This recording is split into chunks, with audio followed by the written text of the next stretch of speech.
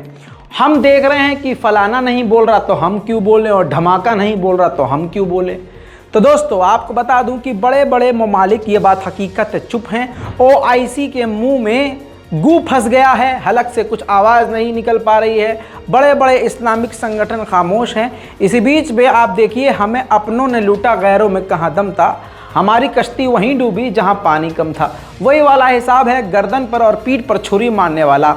Jordan अरब मुल्क है, और काहे का अरब मुल्क है, नकली मुसलमान वहाँ बसते हैं, आपको मालूम है। मतलब इस्लाम से दूर वहाँ के मुसलमान हैं। ऐसे ही टर्की के भी हैं। भाई बुरा मत मानना, टर्की जाओ पता चल जाएगा। अब आप देखिए कि जॉर्डन ने एक डील कर ली है, और भी डील पहले से डील है इजराइल के साथ। इजराइल के साथ ऐसी डील करी है जिसमें इलेक्ट्रिसिटी यानी पावर और पानी दोनों मिलकर अब साथ काम करेंगे।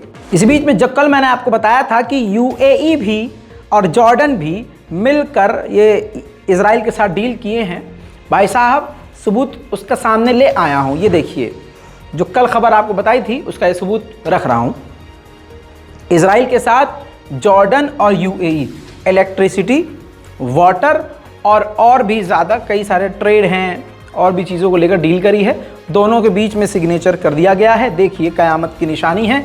ये है, क्या कहूँ, मुंह से उल्टा सीधा निकल जाएगा, माफ़ कीजिएगा, घटिया किस्म के मुसलमान। और ये काहे के मुसलमान होंगे? ये खुद कुरान और ये खुद इस्लाम के खिलाफ हैं, तो ये काहे के मुसलमान होंगे? उधर आप जानते हैं कि कतर में जो है फीफा वर्ल्ड कप होने वाला है। इजराइल के लोग भी वहाँ पहुँचेंगे, यहूदी भी वहाँ पहुँचेंगे, जिसके लिए इजराइल ने टेम्पररी, आपकी स्क्रीन पर देखिए, ये है कतर में टेम्पररी दूतावास। जी हाँ, दुआ है कि ये परमानेंट ना हो, लेकिन हाँ फिलहाल ये खोल दिया गया है। अगर नेशनल प्राइम टाइम आपने देखी है आज, तो मैंने बताया था कि इजिप्ट में क्लाइमेट चेंज को लेकर पूरी दुनिया की मीटिंग चल रही है। बड़े बड़े नेता, हर देश के प्रधानमंत्री, राष्ट्रपति वहाँ पहुँचे हुए हैं। ऐसे में एक ट्यूनीशिया मुल्क है, मुस्लिम मुल्क है, जिसने इजराइल को मान्यता नहीं दी है। वहाँ के लोग अभी जिंदा हैं, उनका ज़मीर अभी जिंदा है। इस क्लाइमेट चेंज की मीटिंग के दौरान इजराइल की तरफ से वहाँ के राष्ट्रपति पहुँचे हैं, प्रेसिडेंट, और ट्यूनीशिया की भी प्रधानमंत्री वहाँ पहुँची हैं, महिला प्रधानमंत्री हैं। और स्टेज पर जब फोटोग्राफी हो रही थी, सब लोग इकट्ठे थे, तो ऐसे में देखिए एक फुटेज का एक टुकड़ा पहले आपको दिखा दूं ताकि आप समझ जाए। ये 3 एरो आपको नज़र आ रहे हैं फोटो में। देखिए जो ये शख्स है ये इजराइल का प्रेसिडेंट है। बीच वाला जो शख्स है जिस पे बीच वाला एरो है ये स्वीडन का प्रेसिडेंट है। लेकिन इस स्वीडन की बात नहीं है। अब ये एरो, ये चश्मे वाली जो औरत की तरफ है, ये ट्यूनीशिया की प्रधानमंत्री हैं।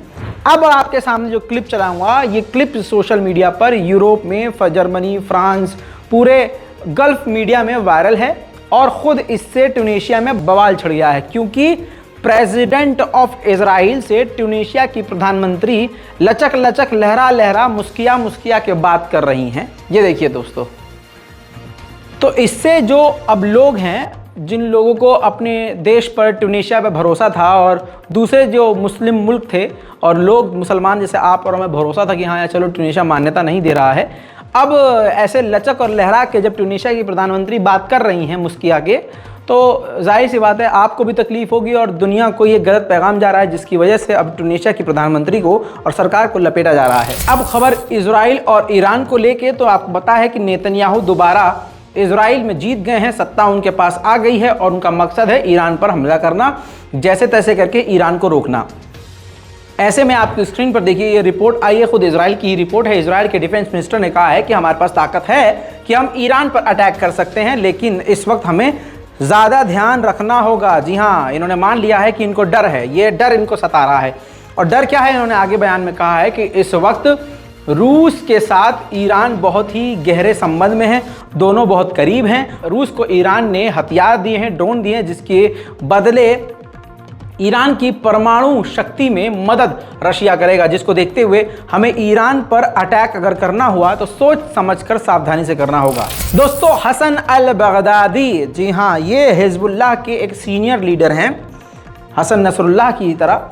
इन्होंने कहा है कि नेतन्याहू के इजराइल में जीतने की वजह से जो लेबनान और इजराइल के बीच डील हुई है उस पर कोई फर्क नहीं पड़ेगा। और इन्होंने ये भी कहा कि इजराइल के हालात काफ़ी ख़राब हैं, वहाँ इलेक्शन करवाने पड़ते हैं और ये भी सरकार बहुत जल्द इंशाअल्लाह गिर जाएगी। वहीं दोस्तों, ईरान की सरकार ने यूके का एक अखबार जो कि ईरान के खिलाफ प्रोपेगेंडा चलाने में सबसे आगे था, ईरान का ये इल्ज़ाम, ईरान इंटरनेशनल, जी हाँ, इसको टेररिस्ट ऑर्गेनाइजेशन ईरान ने घोषित कर दिया है। ईरान आर्मी के अफसर ने काफ़ी बड़ी बात कही है जिससे बवाल छिड़ गया है।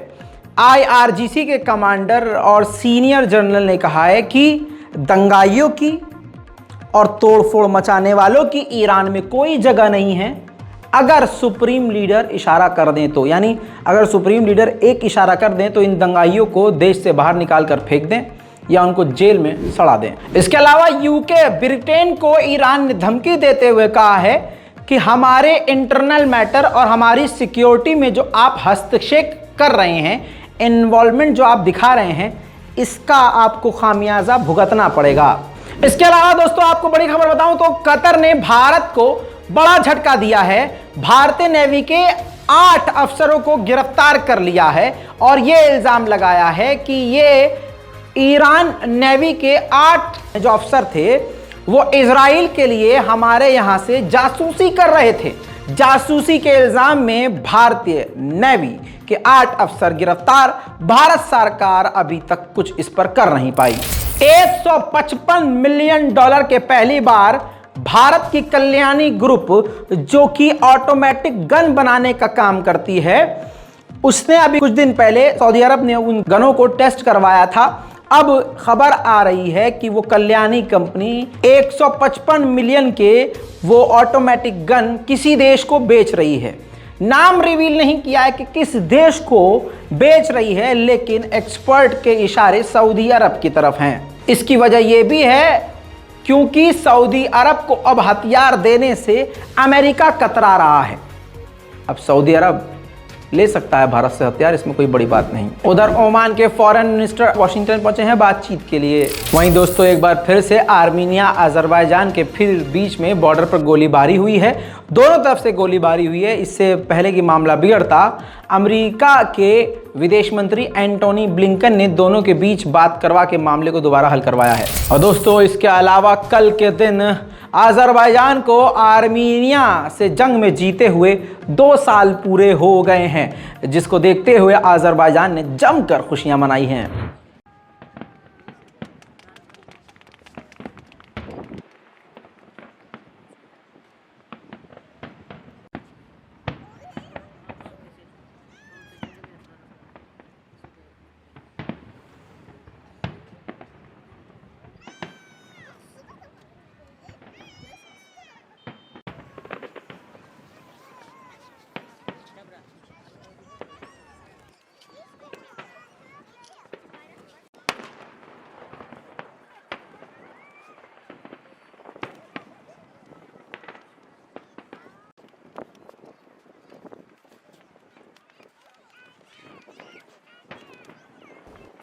दोस्तों इराक में पानी की कमी है और पानी इराक तुर्की और ईरान से लेता है। तो ईरान के नए जो प्रधानमंत्री आए हैं उन्होंने तुर्की की जमकर तारीफ करते हुए कहा है कि तुर्की हमारे लिए बेहद ज़रूरी है, हमें हमेशा सपोर्ट करता है, हम ट्रेड में इसके साथ काम करना चाहते हैं। इतना ही नहीं, तुर्की हमारी सरकार में हमारी मदद कर सकता है, चलाने में मदद कर सकता है। साथ ही ईरान भी हमारा बेहतरीन पार्टनर है। ईरान और तुर्की से जो पानी हमें कम मिल रहा है वो हमें कम नहीं मिलना चाहिए, ज़्यादा मिलना चाहिए। साथ ही हम कोशिश करेंगे तुर्की और इराक मिलकर ईरान और सऊदी अरब की भी बातचीत कराते रहें। सारी दुनिया जानती है कि फ्रांस इस्लामोफोबिया फैलाने में सबसे आगे रहता है।